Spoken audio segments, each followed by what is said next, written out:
Você já teve medo de estar fazendo tudo certo por fora, mas errado por dentro? Esse é um silêncio que muitos não confessam, mas quase todos carregam.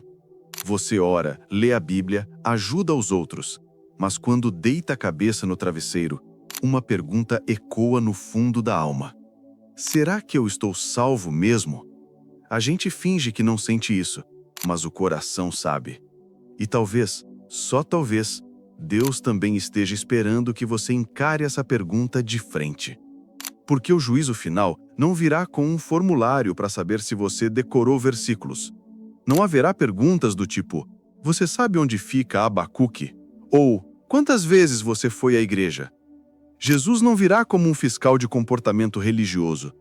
Ele virá como alguém que olha direto para o que ninguém vê. Porque o julgamento começa pelas intenções. E no dia em que todos os olhos forem abertos, ele não avaliará aparências. Ele buscará coerência espiritual. Não é sobre a quantidade de amém que você disse em voz alta, mas sobre o quanto você disse sim no segredo da alma. É aí que entra o espelho de fogo. Imagine isso, um espelho que não reflete a imagem, mas a essência, onde toda a maquiagem religiosa derrete, onde só o que é verdadeiro permanece. É esse o espelho que Jesus trará. No juízo, cada rastro invisível deixado pelas suas atitudes, suas intenções, até mesmo as suas omissões, será revelado, não como condenação, mas como verdade. E essa verdade já está sendo escrita, não com caneta, mas com escolhas diárias. Porque cada gesto, cada pensamento, cada sim e cada não que você dá, está escrevendo a resposta que você vai apresentar diante dele. E hoje, você vai descobrir quais são as 3 perguntas que Jesus fará a todos no dia do juízo final. Talvez, ao final desse vídeo, você perceba que já tem respondido a essas perguntas sem saber. Essa talvez seja a pergunta mais suave e, ao mesmo tempo, mais confrontadora. Porque o amor de Deus nunca veio só para nos consolar. Ele veio para nos transformar e nos responsabilizar. Jesus disse em João 13:35: Nisto conhecerão todos que sois meus discípulos, se tiverdes amor uns pelos outros. Mas será que o amor que recebemos está se transformando em atitude? Muita gente busca grandes missões espirituais, dons proféticos, visões sobrenaturais, mas esquece do órfão emocional ao lado. Esquece do idoso que ninguém visita, do filho que só queria um abraço sem cobrança, da esposa que ora em silêncio por mais atenção. Amor que não se transforma em cuidado vira teoria religiosa. E o que é mais grave, vira ilusão espiritual. Porque o amor que só recebe e não doa, apodrece por dentro. A ciência diz que temos neurônios espelho, células que se ativam quando vemos o sofrimento de alguém. É como se o cérebro dissesse: sinta o que ele sente, não ignore. Mas quando ignoramos isso, o coração endurece. A sensibilidade ao espírito diminui e, aos poucos, viramos religiosos eficientes, mas emocionalmente frios. Jesus não vai perguntar quantas campanhas de oração você participou. Ele vai perguntar: o que você fez com o amor que eu te dei? Essa pergunta que Jesus fará não fala sobre fama, seguidores ou reconhecimento. Ela fala de fidelidade, de coragem. Você lembra da parábola dos talentos? Em Mateus 25, Jesus conta de 3 servos. 2 ousaram multiplicar o que receberam. O terceiro escondeu o talento com medo. E essa é a tragédia de muitos corações sinceros, a covardia disfarçada de prudência. Quantos dons você tem deixado enterrados só porque alguém te feriu? Quantas ideias espirituais, livros, músicas, palavras que podiam querer alguém estão debaixo da terra da insegurança? Jesus não vai perguntar quantos talentos você teve. Ele vai perguntar: o que você fez com o que eu te entreguei? Porque o céu não mede quantidade, mede fidelidade. Muita gente acha que vai ser julgado só pelos pecados cometidos. Mas e os chamados que foram ignorados? E as sementes que nunca foram plantadas por medo de falhar?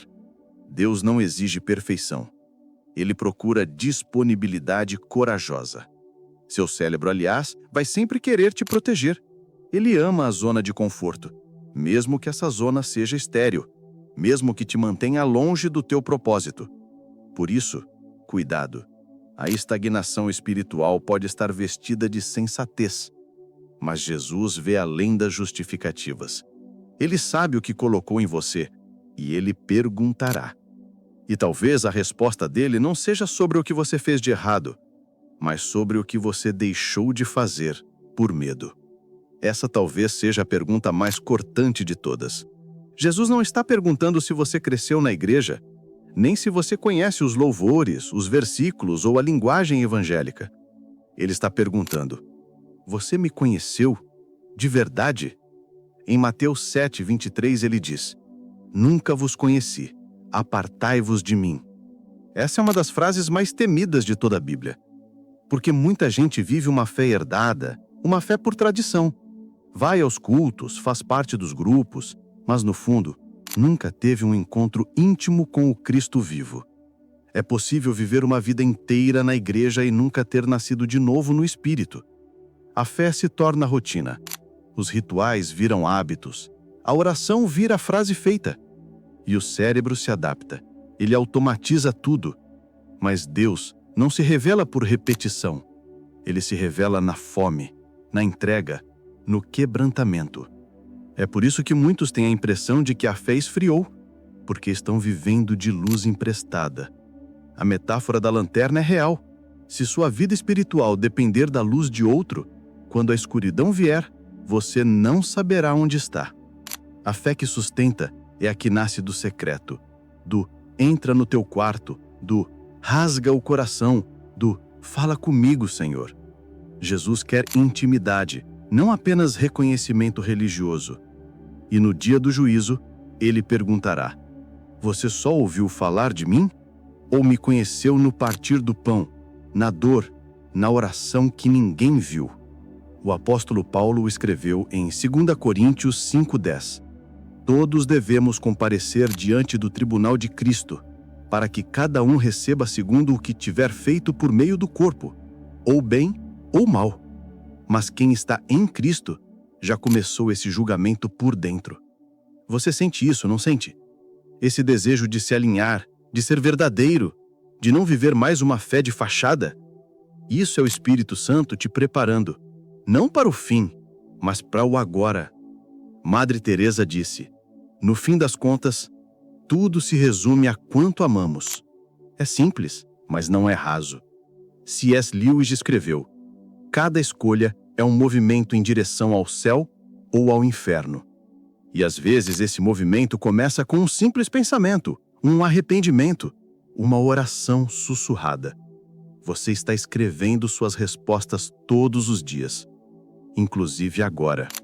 Se isso despertou algo em você, deixa o like agora, se inscreve no canal e se torne membro para seguir nessa jornada de fé consciente. Deus não quer te surpreender no fim. Ele quer te preparar no agora.